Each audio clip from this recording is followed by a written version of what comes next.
السلام علیکم۔ ڈرامہ سے لیڈر جس میں رباب کے والد آغا واصف کو اپنی بیٹی کی طبیعت سے زیادہ سیاست کی فکر ہے۔ ان کی بیٹی ہسپتال میں ایڈمٹ ہے اور وہ وہاں بھی اسے منصور سے بات کرنے کا کہہ رہے ہیں۔ رباب کو اپنے والد کی حرکت اچھی نہیں لگی، اس لیے جب منصور اس سے ملنے کے لیے آیا تو رباب منصور سے کہتی ہے کہ میں چاہتی ہوں تم اپوزیشن پارٹی کو اپنا ووٹ دو۔ یہ سن کر منصور بہت حیران ہوا۔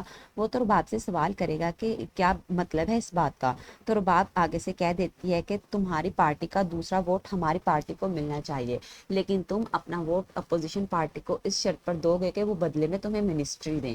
منصور اب ایسا ہی کرے گا، شاید وہ شاہدہ سے کہے کہ تم اپنا ووٹ آغا واصف کی پارٹی کو دے دینا۔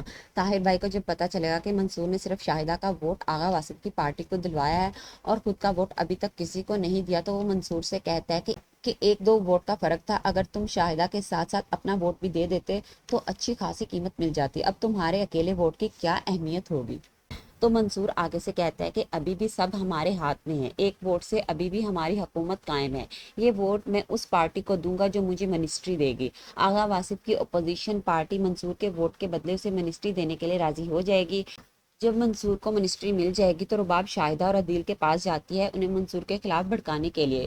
وہ انہیں کہتی ہے کہ منصور نے تم لوگوں کو دھوکہ دیا ہے، اس نے تمہارا ووٹ ہماری پارٹی کو دلوا دیا اور خود دوسری پارٹی کو منسٹری کے بدلے ووٹ دے دیا۔ وہ چاہتا تو تم لوگوں کو بھی منسٹری دلوا سکتا تھا، اور انہیں کہتے ہیں کہ تم لوگ میرا ساتھ دو منصور کو عرش سے فرش پر لانے کے لیے، تو شاید عدیل اور شاہدہ بھی رباب کا ساتھ دینے کے لیے راضی ہو جائیں گے۔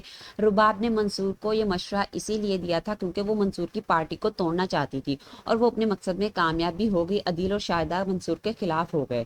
رباب اب یہ بات اپنے والد کو بتانے کے لیے جیل جائے گی کہ میں نے منصور کی پارٹی کا دوسرا نمائندہ اپنے ساتھ ملا لیا ہے۔ اس سے پہلے کہ وہ اپنے والد کو کچھ بتاتی، اس کے والد اسے خبر دیتے ہیں کہ میں نے کریم داد سے ہاتھ ملا لیا ہے، وہ منصور کو رستے سے ہٹانے کا کام کرے گا۔ اس نے منصور کا خاص آدمی طاہر اپنے ساتھ ملا لیا ہے، بہت جلد وہ منصور کو رستے سے ہٹا دے گا۔ یہ سن کر رباب بہت حیران ہوئی کہ اس کے باپ نے اس آدمی سے ہاتھ ملا لیا جس نے اس کی بیٹی کو اغوا کروایا تھا اور اپنے مقصد کے لیے استعمال کیا تھا۔ شاید اب بھی رباب کو سمجھ آ جائے کہ منصور سچ بول رہا تھا کہ اس کے ساتھ بھی دھوکہ ہوا ہے۔ اپنے باپ سے ملاقات کے بعد شاید رباب منصور سے ملنے جائے گی اور اسے بتا دے گی کہ تمہاری جان کو خطرہ ہے، آغا واصف اور کریم داد نے ہاتھ ملا لیا ہے، کریم داد تمہارے خاص آدمی طاہر بھائی کو اپنے ساتھ ملا چکا ہے، اس لیے تمہیں طاہر سے محتاط رہنا ہوگا۔